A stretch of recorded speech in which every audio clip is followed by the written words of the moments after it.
You were probably shown how to use crutches. Somebody demoed it at the surgery center while you were still groggy, and your physical therapist probably ran you through it again. But I bet nobody ever explained what crutches are actually for. And that's the problem, because if nobody tells you the job that they're doing, crutches just become a phase, an annoying early rehab thing that you just power through and get rid of as fast as you can. It turns into a willpower contest. If you're off in 2 weeks instead of 4, that feels like winning. But it isn't. It's borrowing against a knee that hasn't earned it yet. I've had clients come to me who are 6, 8, 12 months out from surgery, who are still missing knee extension range of motion, still dealing with swelling that just won't go away, and still walking with a limp that they can't explain. And when we trace it back, one of the first dominoes was ditching the crutches at 3 weeks because they felt fine. Here's what most people get wrong. Crutches aren't the thing holding your recovery back. They're the thing that's actually protecting it. In this video, I'm breaking down what crutches actually do, how to walk with them correctly for every weight-bearing status, the exact criteria you need to meet before you get rid of them, and what happens to your knee if you ditch them too soon. And if you're new here, my name is John Kahl. I'm a board-certified sports physical therapist specializing in ACL and knee recovery. Through my online coaching platform, ACLRX, I've helped hundreds of people fully recover and get back to the active lifestyle that they love. Now, let's get to crutches. Let's clear up what a crutch is for, because what most people think of it as only a balance aid. It's not. It's a load management tool. Crutches physically reduce the amount of body weight going through your surgical leg. That's the whole job. Early after surgery, your knee is healing, right? Your quad is essentially gone offline, and your leg is not capable of handling the forces of walking yet. So we borrow load from your arms and your other leg until the surgical leg earns it back. But there's a second job that almost nobody talks about, and it's arguably the more important one. Crutches let you practice good walking mechanics before your knee can handle walking unassisted. Think about that. If your knee can't straighten fully and your quad can't fire well, and you walk anyway, you're not practicing walking, you're practicing limping. And you're doing it thousands of times a day. Here's a number worth sitting with. The average person takes somewhere in the ballpark of like 4,000 to 6,000 steps a day, just living their life. That's 2,000 to 3,000 steps per leg, every single day. No exercise in your rehab program comes remotely close to that volume. Walking is the highest volume exercise in your entire recovery, and it's the one that nobody programs. Crutches are how we program it. Before we get into the demonstrations or anything else, you need to know what you're allowed to actually put through your leg. This is determined by your specific surgery and your surgeon, not by how you feel. There are 3 main categories. The first is non-weight bearing. No weight through the leg at all. The foot doesn't touch the ground. This is typically associated with certain meniscus repairs, cartilage procedures like an Oates or a Macy, or a bone fracture. If you're non-weight bearing, that's not a suggestion. The tissue was repaired and physically cannot handle that compression yet. Partial weight bearing is the next one, right? You're allowed a specific percentage of your body weight through your leg. Maybe 25%, maybe 50%, whatever your surgeon prescribed. Here's the problem with partial weight bearing, and it's a big one.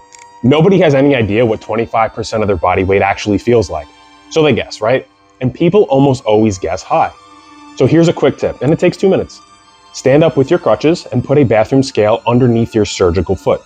And slowly add some body weight until the leg, until you hit your specific number. So for example, if you're 200 pounds and you're 25% weight bearing, that's 50 pounds on the scale.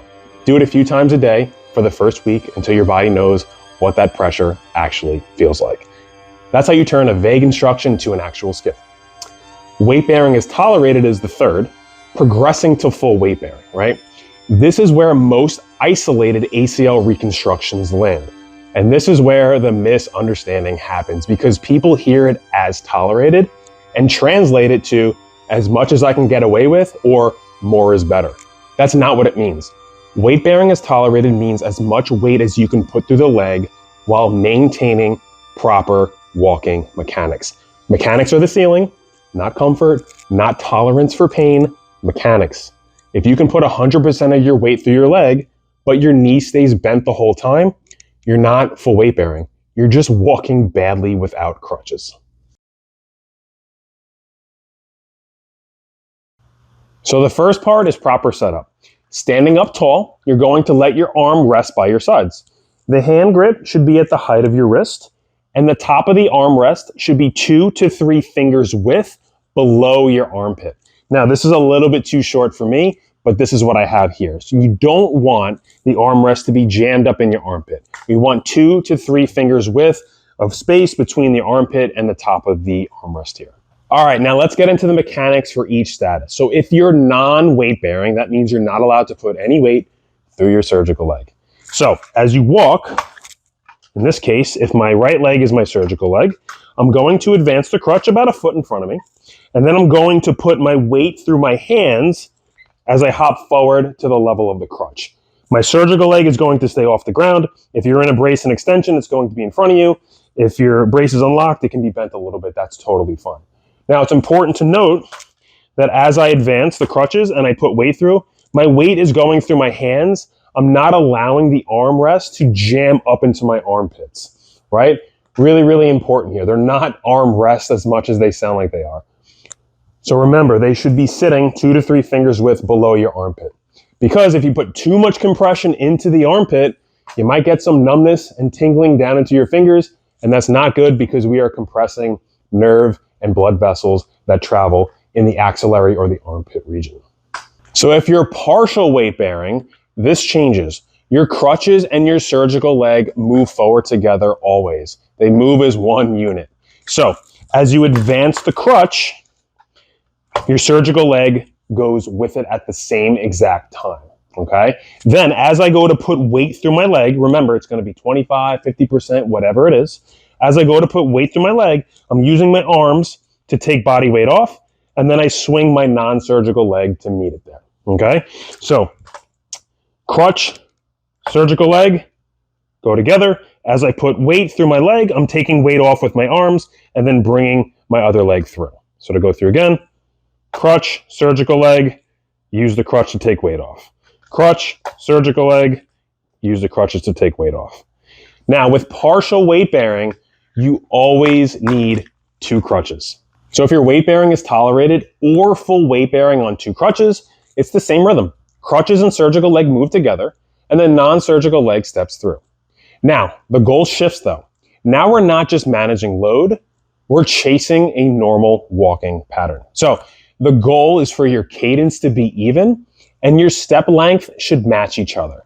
So if you feel like you're spending noticeably more time on your good leg than your surgical leg, and it just feels clunky, you're limping with crutches, which defeats the purpose. So if that's the case, that's okay. Just use your hands more for now to take some extra weight off.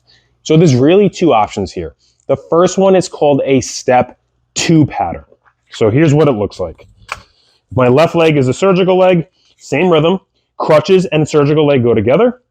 And as I put weight through my foot, I'm using the crutches as needed, and I'm meeting, my non-surgical leg is meeting, coming to the same level as my surgical leg and the crutches. So advance forward and step to the same level as my other foot.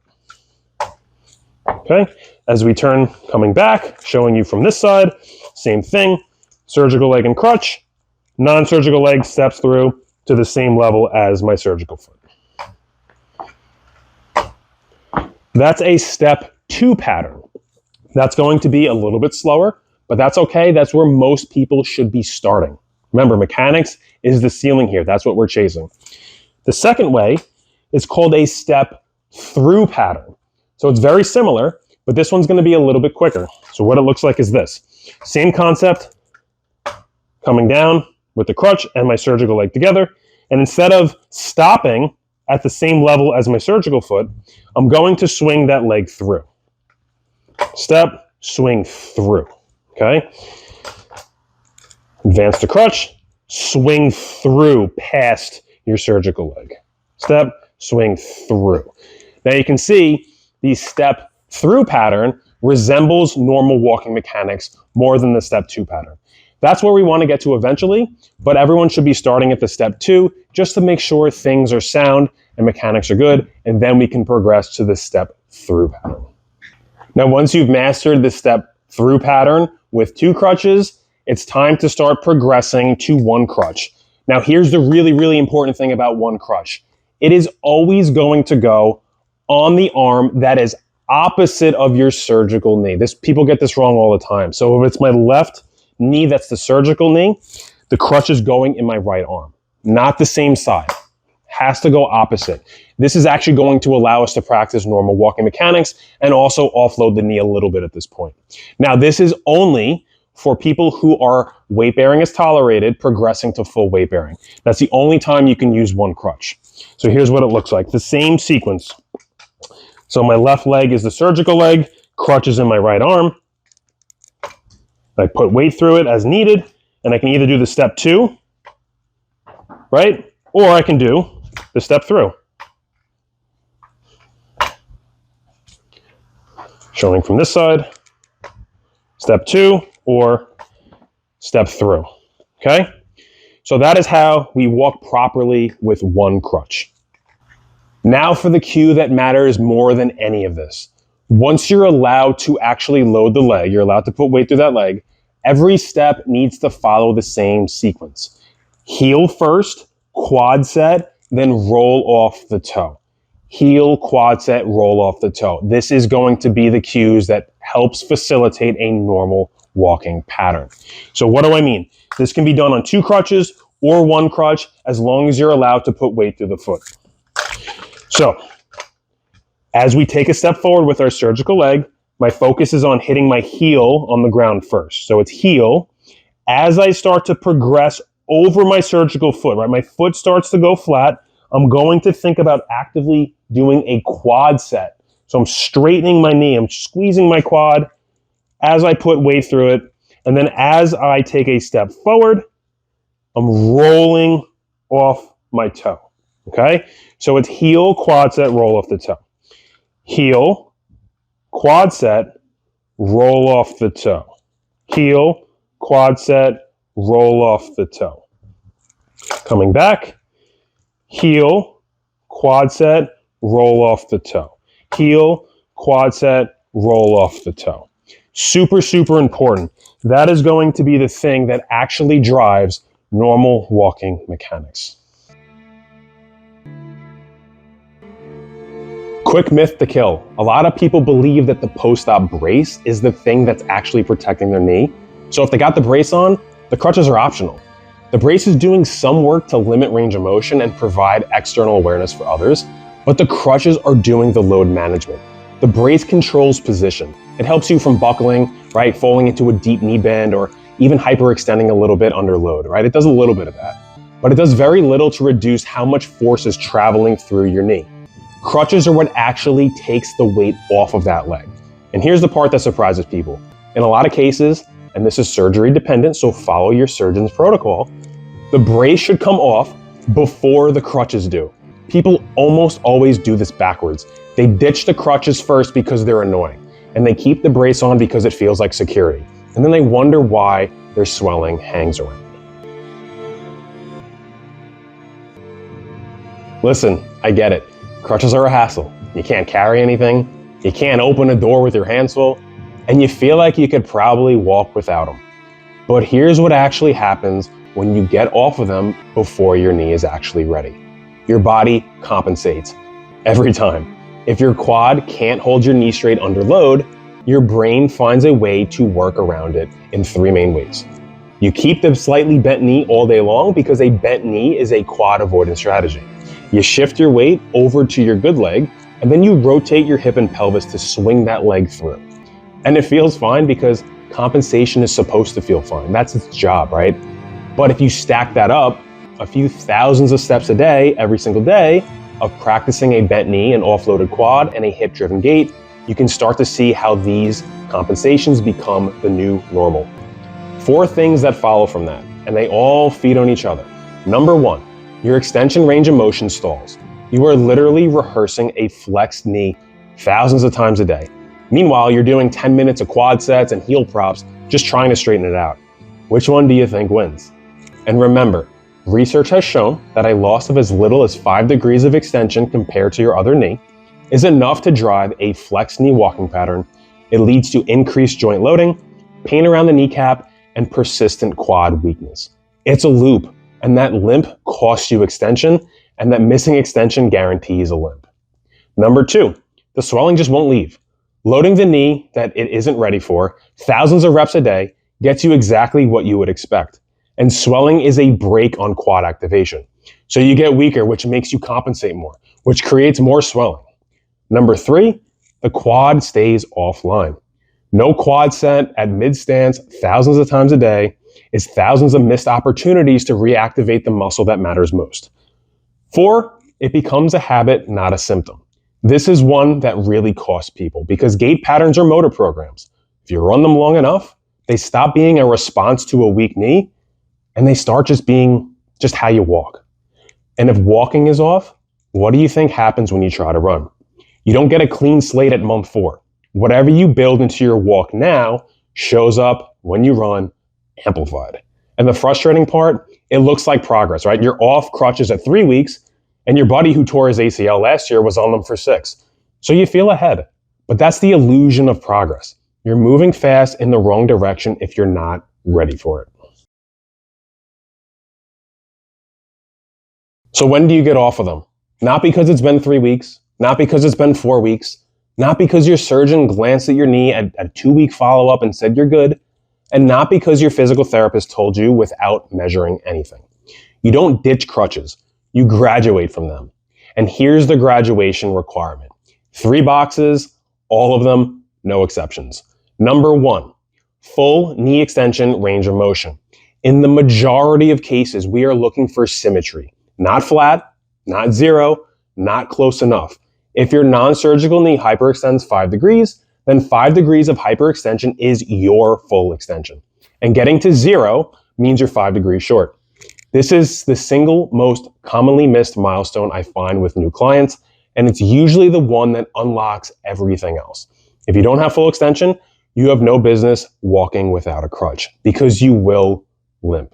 If you want a full breakdown on how to assess and address knee extension motion deficits, check out my video linked in the description below and also in the video card above.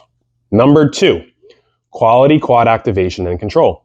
You can perform 20 straight leg raises without an extensor lag. No lag means that your heel comes off the ground with your knee completely locked out. It doesn't bend even slightly at the start. If your knee dips before the leg lifts, that's a lag. And it means your quad can't hold your knee straight against gravity.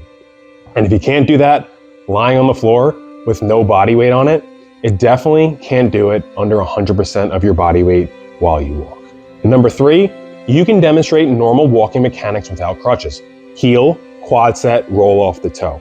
Even step lengths, even cadence, knee fully straightening at mid-stance.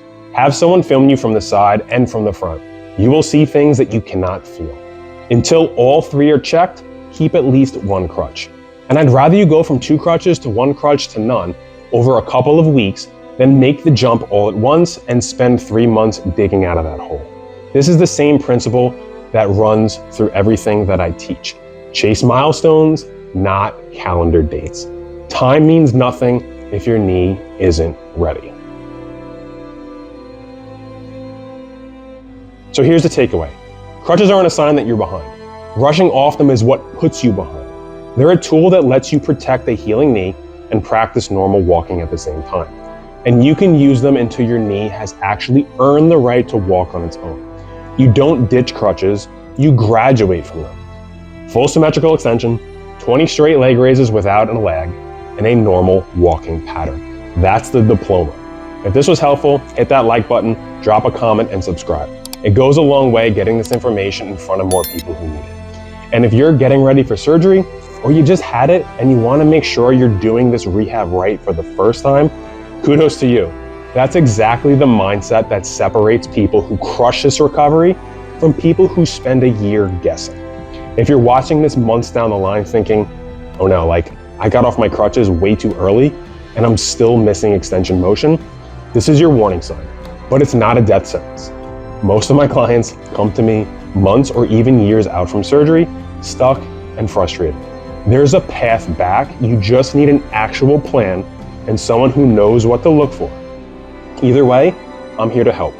Click the link to book your free call so I can learn more about your situation and see if I can help you get back to the active lifestyle that you love. I'll see you on the next video.